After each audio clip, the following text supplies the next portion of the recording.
Okay. We turn to the book of Ephesians today, and we're going to try to start with the first piece of armor. We're going to try to dig into this book and take it apart. I'll let you know that's not going to happen quickly. I don't know if you've been through anyone that's done the armor of God before, but a lot of times they'll rip through it in a week or two. I don't know that we'll get a piece a week if we're lucky. Some of this may take longer. And a lot of it's because I like to set things up well. And I'd like to start today by, again, putting us in reminder of what the book of Ephesians is really all about. This book stands unique. It is very unique, and first off, because it's not the book of Ephesians, really. The book of Ephesians is titled such because that was one of the copies we found. But the book was originally put out with no title. Paul, in his prison time, at the end of life, he recognized that the limited time of ministry was left. We got to see some of those prison epistles before. We know we studied the book of Timothy and 1st and 2nd Timothy together. But Paul pauses here to write a book that is not designed to go to one particular church. This isn't Paul addressing the issues that existed in Corinth. This isn't Paul just writing that personal letter to Timothy or Titus. Paul puts together a treatise that was designed for the entire church. And what he did is he left blank that title so that any church could put its name in there and know that this letter was to them. Paul is writing to Christians around the world throughout time for the purpose of saying, this is the critical thing every believer in every age, in every location needs to understand. That there are two critical truths that you must grasp and hold on to. First, who you are. So he said the first 3 chapters deal with that. The first 3 chapters are focused on saying, this is what God has done. This is what God has made you to be. These are the things that God has changed in your life. These are the resources that God has placed at your disposal. Unimaginable resources. This is what God has done. And then following that, the last 3 chapters, 4 through 6, then this question is asked. How should we then live? I don't know if any of you are fans of books or reading. Anybody here know Francis Schaeffer? Okay. Francis Schaeffer, a big hero of mine as a younger man and going through seminary. I loved this. And that was a book he wrote. How should we then live? That was the question he asked. Being a believer, knowing that God has transformed you, what should characterize your life? What should you look like before a watching world? Ephesians was written to answer that question. If God has done these things, what should change in how you live? And that's what we're looking at for some months now. Paul described in chapter 4, verse 1 as the worthy walk. To walk worthy, to walk in a way consistent, to live a life that is consistent with your identity. The whole purpose, understand, God did not give you these things to put on deposit for your retirement. All of the wealth, all of the resources that God provided to the believer were not put into some vault where God said, in heaven, one day you'll get to access this stuff. Isn't that great? It was meant to be used now. The other thing to understand is that you can draw on these resources every day and never diminish the deposited amount. Because God has put everything He has at your disposal. There is no way to run out before you're done. The account is constantly in balance. So he says then to walk worthy, and he defines this walk in a number of ways. The beginning point, if you remember, to walk in humility, chapter 4, verse 2. You are to walk in humility. Why was this the beginning point, do you think? Why would Paul start there? Why was humility the first thing he points out as a distinctive between us and the world? Come on, you know how this class works. I ask questions, you answer. If you don't, I pick on somebody. So what do you think? Anybody have a shot? Yeah, John. It's the first ingredient to salvation, really, is humbling yourself in the eyes of God. That is the beginning point. Yeah. If you have not acknowledged where you stand before God, if you've not humbled yourself, you don't recognize the need for salvation. It is the beginning point of a changed life. And understand this, there is perhaps no greater distinction between our character and the world's than humility. I know the world's always talking about this. We got to get people up in their self-esteem. You live in this world. Do you really think people are struggling with self-esteem, in all honesty? That they don't consider themselves the greatest thing there is, the center of the world? Let's face it, we come out of the womb focused on everything being about us, and if God does not change that, that's how we end this life. That is the beginning point. Humility, the distinctive to understand that, to put yourself as less important than others. It then says it's to be a walk in love, a walk in unity. In chapter 4, verse 3, a walk in unity. There's another distinctive from this world. The world does not unify. The world talks. Isn't that what everybody's talking about out there now? All these protesters, all these things that are going on, all these political movements. It's about putting this nation where everybody is equal, everybody is unified on. Do you really think they're about unity? You don't attack people who view things differently if you're about unity. You don't use physical violence to show your distinctives. Unity is not what this world is about. It never has been. It is supposed to be ours, but it's a unity of a real type. And we pointed this out before because it's a unity based in a commonly held set of truths. This is where Paul talks about in chapter 4, one Lord, one faith, one baptism, one God and Father over all, one gospel, one body of truth that is unchanging. This is the basis of unity. He also called it in chapter 4, verses 17 and 19, a walk in the light. The light means simply this. What does a light do? When you turn a light on in a dark place, what does it do? Illuminate. It shows you what's there. Suddenly you see things, right? I know Caleb was just talking this morning about that, taking a walk in your house in the dark, a place you supposedly know. And you find all the things that aren't where you thought they were. You find every toy the child has left on the floor. He talked about Legos. That's the reality of things. I get that. It reveals what is there. We walk in light because we see what things really are like. We are no longer fooled by this world. We are no longer in the darkness of not understanding. We see things as they are. In 4:25 and following, it's a walk in truth because that's what light reveals. Our character is marked by this. This changes how we talk. This changes how we treat people. It talks about doing with kindness and compassion. When you understand the truth and the reality of things, it changes your attitude toward things. It's in 5:1 it says, in all these things we are to be imitators of Christ. I want you to understand this. The whole purpose of this worthy walk is that we might show the character of Jesus Christ. That is what we are here to do. That the world might see the character of Jesus Christ. That's what we exist for. If we are not displaying that, we have failed in our purpose. That's what we're here to do. And so Paul goes through all of this. He says, you have been built to live in a certain manner. You have been purposed to live in a distinctive way that the world cannot miss. I've told you this a number of times we've gone through this book. There is no such thing in our world as a private faith. People talk about my spirituality is a very private thing. You don't get that option. You are put on display to be purposed to show the world the stark contrast between what the world lives as and what Christ is. You are to make that known. They are not to be able to miss that. So then as we come into chapter 6, we saw this in verse 10. Having said all of this, now Paul wants to make you understand something. We've defined this as a walk in love, as a walk in humility, as a walk in the light, as a walk in truth. And now he's going to say, finally, in verse 10, I want you to understand one more thing about this walk.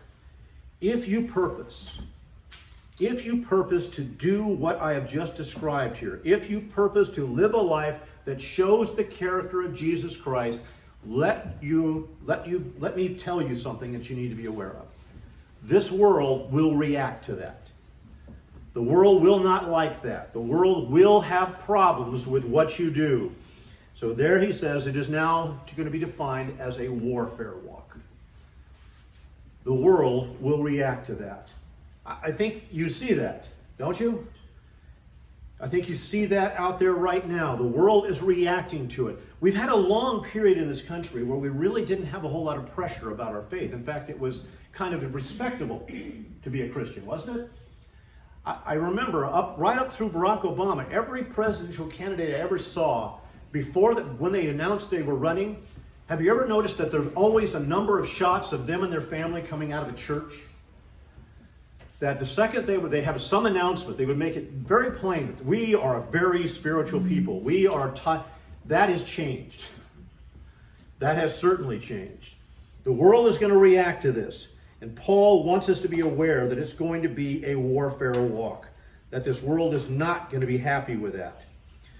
And you notice how he describes this. He describes the world finally, be strong in the Lord and in the strength of his might. Put on the full armor of God. Remember that? We looked at that last week. That was point action in the Greek. Anybody remember what point action means? Nobody does. Obviously, you listened but didn't get it. Point action means you do it once and you keep it on. Remember that?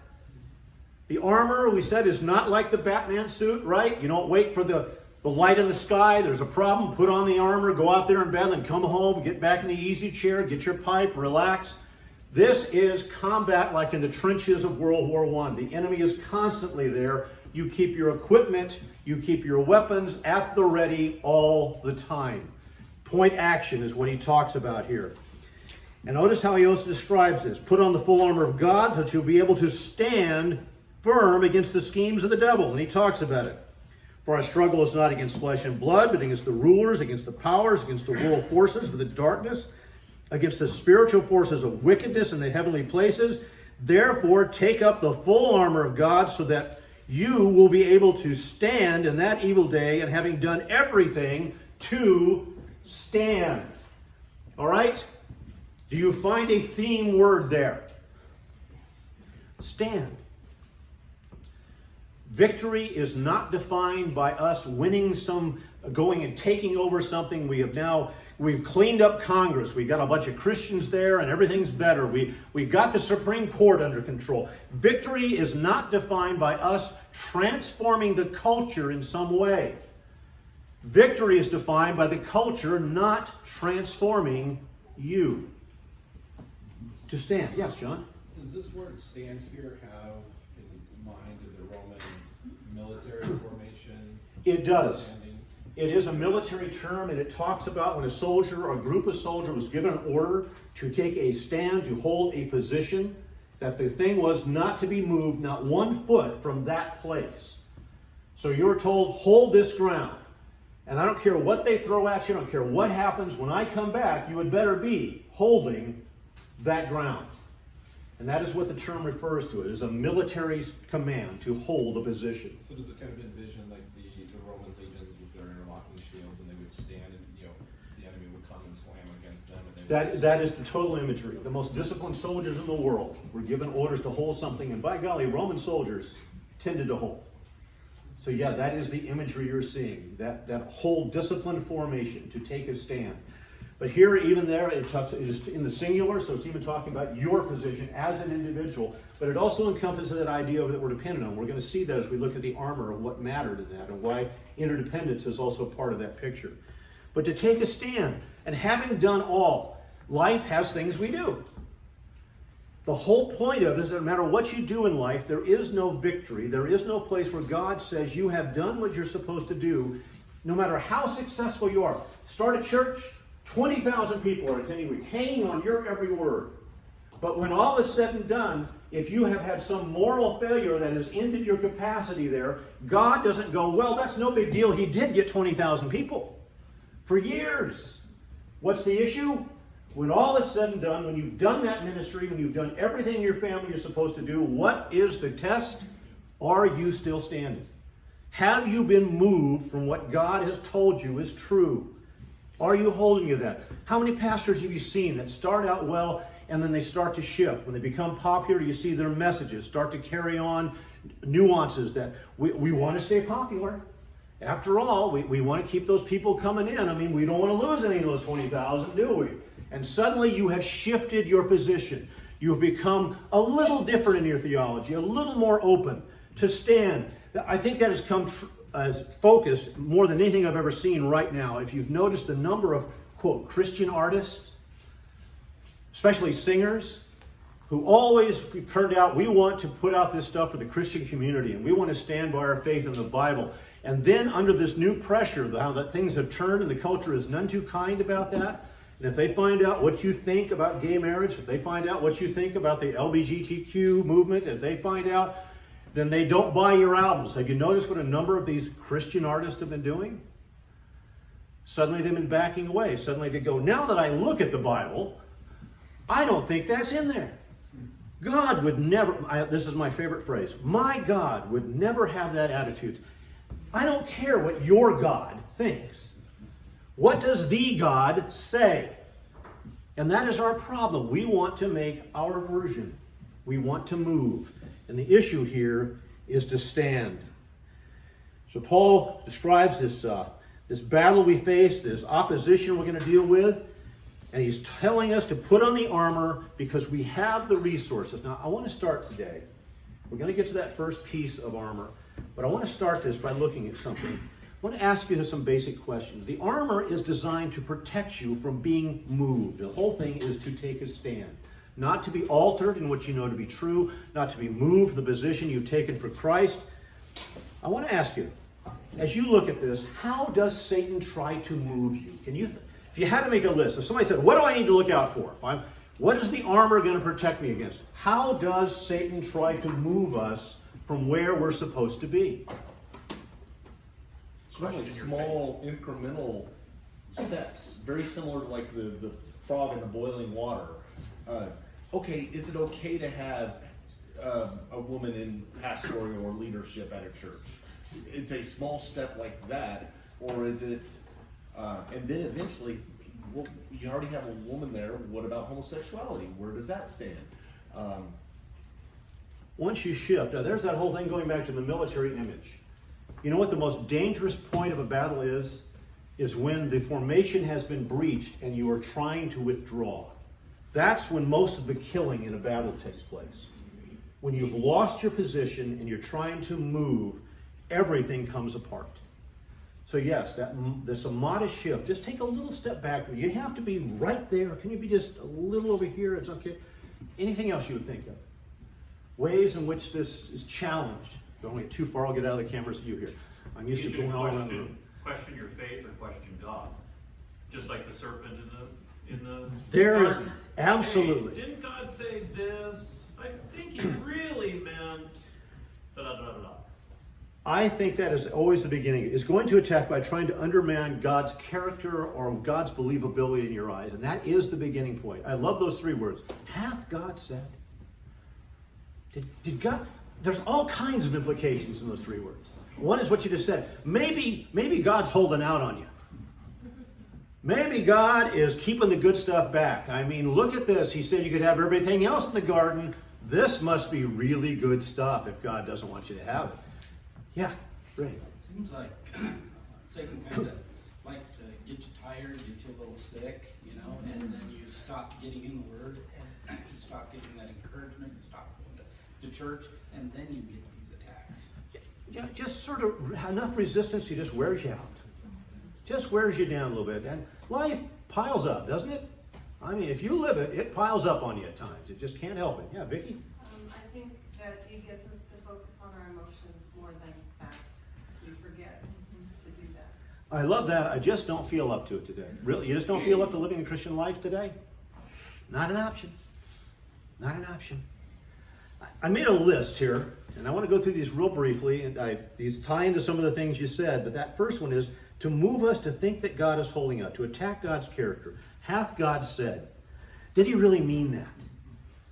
I think the other one in that is, hath God said, and if he said it this way, is there a loophole? If I can find the exact words, then maybe there's room for movement here. Satan played a really good game on that one. Did God tell me the whole truth? Is God holding out? If that God said it exactly that way, how close to that can I get without crossing over? And we start a whole world in there. The way we want to move things. The number of people I've run into that will come down to that moment where you're confronting something. On more than one occasion, I've had to come up to a man and go, what are you doing? He's outside of his marriage. He's doing things. And you'll tell him, don't you know what God said? And he'll go, I know God said that. And what's the next word out of his mouth, of course? But there are no buts in this. There is no point at which you say, God said that, but I love this one. I had one guy tell me this, my marriage was so bad, I really think God led me to this new relationship. Really? God put an exception clause just for you because you're so special? God wrote this down and thought, you know what? I missed that. He's right. There's a problem there I didn't foresee. If only I wouldn't have written it so forcefully, if I'd understood what they were going to be dealing with. God doesn't struggle that way. God of truth. He's the God of truth. He lays it out. What Ray said, Satan makes it hard to live the Christian life. Physically, he can hit us with things that just wear us out. Just finding the energy to get up and do something. The resistance we can have. In the world I work in, the second you say you're a believer, there's that smug condescension that immediately starts. This guy obviously can't be too bright if he believes that. You know, here we are, we're in academia, we have all these degrees, we're obviously, and it's just so sad that he's that stupid. That's just the attitude they immediately take coming to this. We work this thing through and make it hard to live the Christian life. We see resistance right now. I think we're going to see it increasingly out there right now that we have a culture that has embraced the idea that physical violence is a means to demand your way. And we're seeing an attitude that comes into this. It's going to be difficult to keep a job. It's going to be difficult to hold on to things. I think we're going to see increasing measures before Congress and our state legislatures restricting and going after the church to try to compel us to change where we stand. It's going to become hard. I just saw the baseball thing. One pitcher would not kneel. I don't know if you caught that story. One guy refused to kneel, and he was very clear about it. He goes, it's not that I don't think Black Lives Matter. He says, obviously they do. But he said, I went up and looked at this group, and he said they support the gay and lesbian agenda. They're anti-marriage. He says they're pro-abortion. He says they're a Marxist organization that flat out says they don't believe in God. He goes, I can't kneel to that. I can't do that. Now imagine the pressure it's going to be being the only guy on that team in the public eye to say, I can't do that. I can't kneel for that. As much as I understand what you're saying about the value of life, what about the value of aborted lives? What about the value of lives destroyed by this distorted view of morality? What about that? And what's his life going to look like when he underperforms a little bit? Oh, they're waiting for him. And again, the world wants any excuse to put you off. And I talked about that before. We have to be the best employee there is. We have to set a standard for excellence because our protection is the only thing we have is the integrity to live consistently with what God has said. Yeah, we If have we to leave remember that we're not doing that in our strength. We have Christ's strength to give us. He will perform, that pitcher or as an educator or working somewhere in an office or whatever. God gives you the strength to be the best that you can be. Absolutely. To shine the light for Him. We saw that last week in 2 Timothy, that he gave us the power, the self-discipline, and the love. He provided those things. He didn't say generate it yourself. Here's what you need to do. You need to go find this stuff. No, he goes, here it is. Use it. Absolutely. We're performing that power. So he makes it hard to be a Christian. He confuses us with false doctrine and things. Next, he hinders our service. There will always be problems, aren't there? You do the children's ministry. Isn't there always something that doesn't work out? Somebody that doesn't show, that said they were going to show. Some guy, some administrator at a school that said they were going to do this, and then they tell you a little later. Isn't there always something? If you do any ministry at all, he's going to try to make it hard. Understand that. And let me tell you something. People will let you down. To make it harder, Christian people will let you down. They will. You know why they will? Because they're people. They do things like that. It's going to be difficult to make this happen. So he hinders our service. He tries to get us discouraged. I tell you this, if you are frustration-free, if you're having no problems in life, there's probably a reason for that. Satan doesn't resist somebody who's not a threat to what he wants. The second you identify in a way that can't be missed, there will be resistance. Satan does all he can to cause divisions in the body. How many churches have you seen destroyed over petty differences and splits, over things that didn't matter? Ridiculous things that cause us to fall apart. Our unity is supposed to be one of our marks there. And Jesus tells us how to deal with that. This has been a very fundamental one that nobody seems to get. What does Jesus tell you to do if you have a problem with your brother? Talk to him. Go talk to him. Doesn't that seem simple? Here's the problem. You ever heard people say something like, well, I didn't start it. Now, what does that mean? I'm not going anywhere. If he wants to talk, he knows where I am. Isn't that one? There's always some reason. There's some reason. Or I tried to talk to him before, and it never made a difference. I don't believe the passage reads, and if you tried before and it didn't work, let's stop trying. It's not in there. There is no exception clause. Satan attacks us by causing us to trust our own resources, doesn't he? We try to do it in our own strength. We're just brighter than everybody else. It's obvious. I can just handle this. We work through that. The classic example, of course, when David started to number his soldiers. Remember that? I'm going to find out just how powerful a king I am. Let's see how many guys I can put in the field. That's the impressive. Does the church ever play that game? I remember growing up, there was a big thing. I grew up Baptist. I'm not saying it was a bad thing, but it was interesting because every year we had the evangelists come out. And when the evangelists come out, we had contests. And there were regional contests to see which church could get the most people to come to the evangelist meeting. As kids, we got cash prizes for bringing the most unsaved friends to the meetings. I went to the wrong church. You know? We had all kinds of things about that. Remember, the board was always up each week. Number of baptisms, number of salvations, number of rededications. Rededications was always my favorite because I knew that a good chunk of the church rededicated about every 3 to 5 weeks, you know. We're going to have and who didn't want, when he had that, I want everyone to come down and rededicate who didn't want to come down and be seen saying, I'm serious about my Christian life? But we looked at the numbers and we had competitions between churches for the number of people we dunked and the number of people we said made salvation. We number things. Satan attacks us by getting us to play the hypocrite. He loves having church populated by hypocrites. There's a lot of showmanship in the church. I just mentioned some of that. Christian artists that say they're Christian until the record stops selling. We have to be careful of that. We have to be honest. There has to be an integrity to what we do. And 8, he attacks us by making us worldly. Worldly basically means this. We just want to fit in. Who wants to be that outsider? I mean, you go to school, you deal with, there's that insider group, the really cool kids that don't want you to be a member of them. And of course, we always say, I don't care, but we do. You know why we do? Because we want to be accepted. There is innately in us this need to be included in things, a need to be seen as part of it. And it is difficult when God says, I'm going to make you an outcast in many ways to most of these social settings. That is a hard thing, especially starting with you younger people. They get you to start to understand that now, that being identified with Jesus Christ is going to cut you off from a lot of the social interaction that other people enjoy. It's going to make it hard to be that geek, that freak in the world.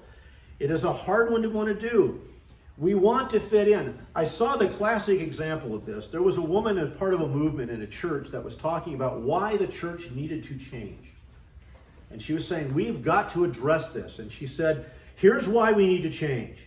She said, 67% of us here believe in the right to an abortion. 63% of us believe a woman should be in the priesthood or the pastorate. 58% of us believe that homosexuality is not a sin. And on she went.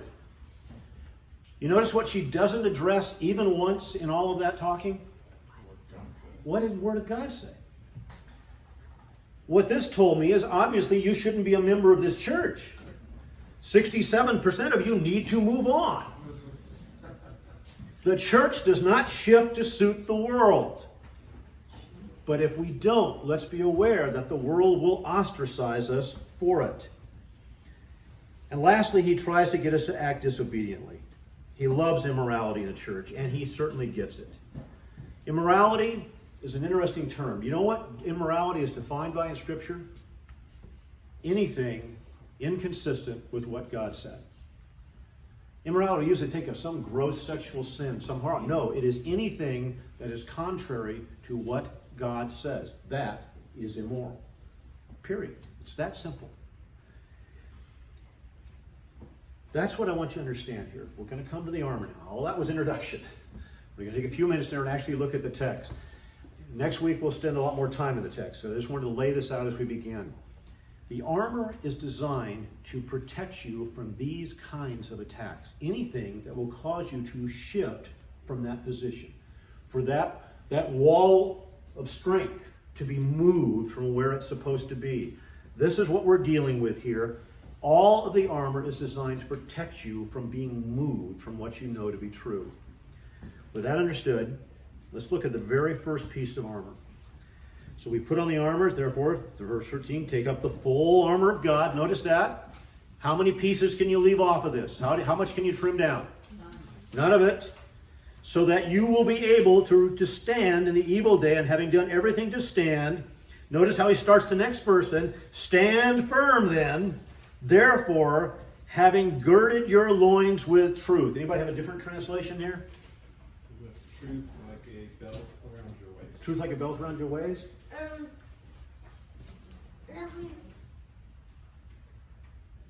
It's okay, buddy. Does yours say a belt too? Yeah, I think yours did. Fasten on the belt of truth. There it is, the belt of truth. Girded your loins is a descriptive term. This is the New American Standard, but having taken on the belt of truth. I want you to understand the setting here for this. Paul is looking for an illustration to make his point. Now that I've got there, the warfare walk, what's the best illustration I can come up with? Well, he's chained at this time to a Roman soldier. So there's his illustration sitting there. That makes it rather simple to go with, but he also wants to pick something everyone in the world at that time could identify with. And in that time, understand this, whether you like them or not, you knew the Roman soldier.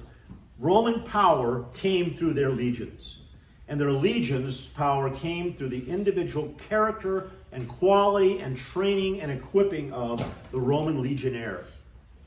This was the Superman of his day. Not since the time of Alexander had the world seen a soldier trained and equipped to this level. They were phenomenal. Their equipment was perfect for what they did. Their training was perfect. Their commitment to the task was impressive. If you hated Rome, you couldn't help but grudgingly respect her armies.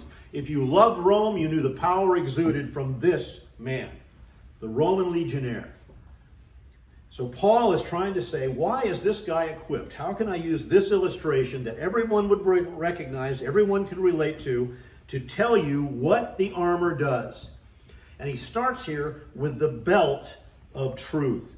It's an interesting thing. The word is aletheia in the Greek, and it can mean truth or truthfulness. Now, what's the difference between those two? Truth or truthfulness.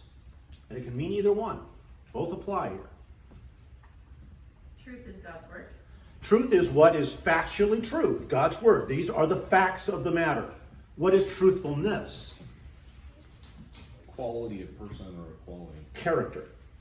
There's a body of facts, and then there's a character to live by them. This is what this word refers to.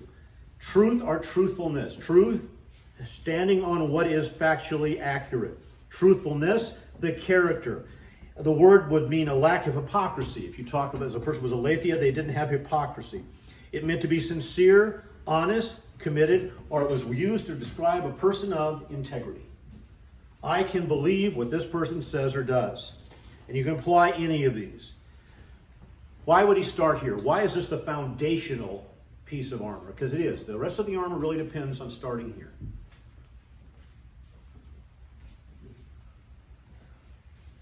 Why is that where we have to start? Because your basis has to be truth, otherwise where's your foundation? How do you stand on something you don't know? If you're going to take a stand, it has to be a stand on truth. And in the beginning was the Word was God. So it's standing on Him. That's what it is. It's a standing You have to point. start with Him. He uses this because it is the starting point. What is true and the character to live on it. Now, why this piece of armor? What do we normally? We just think of a belt. I have a belt on right here.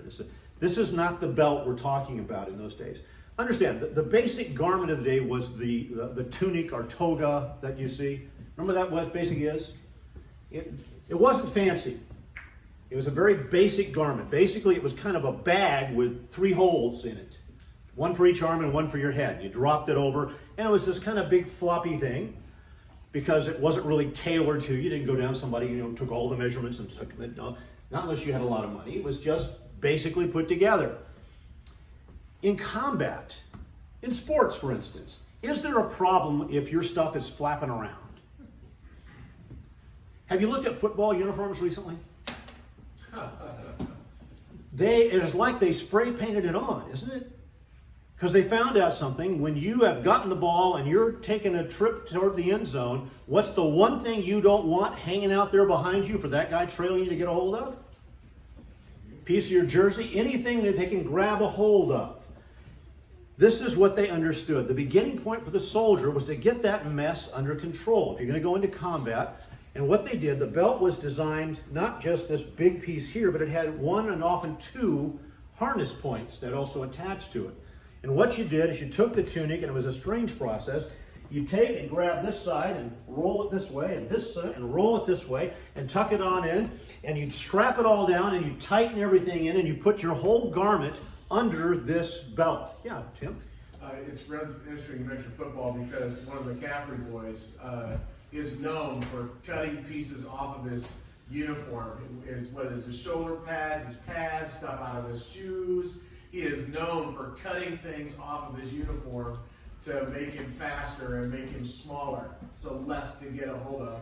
And number 2, when I did play football as a freshman, I had one practice I couldn't actually dress out for practice, but I could run sprints at the end.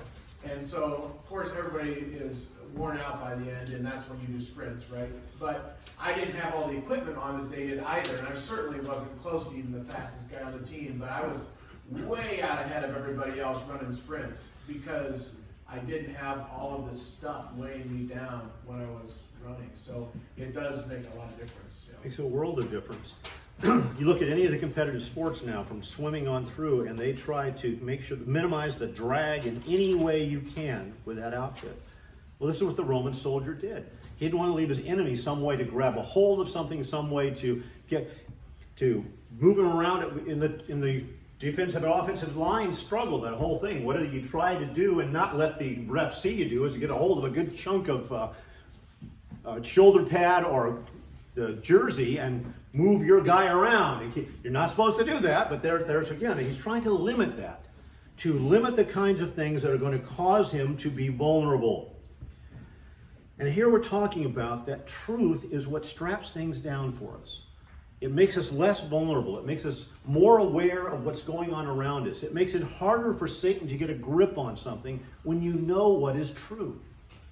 More than that, when you have the integrity to say and choose to live on what is true, it becomes harder for him to grab a hold of some weakness and tweak it and move you around.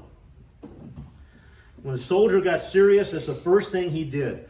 Strapped everything down. Understand this was the foundation. The breastplate attached to this, the sword hung from that. The other pieces of armor, their effectiveness, their ability to be there depended on starting with getting that right. And this is his starting point here. An absolute commitment to what is true.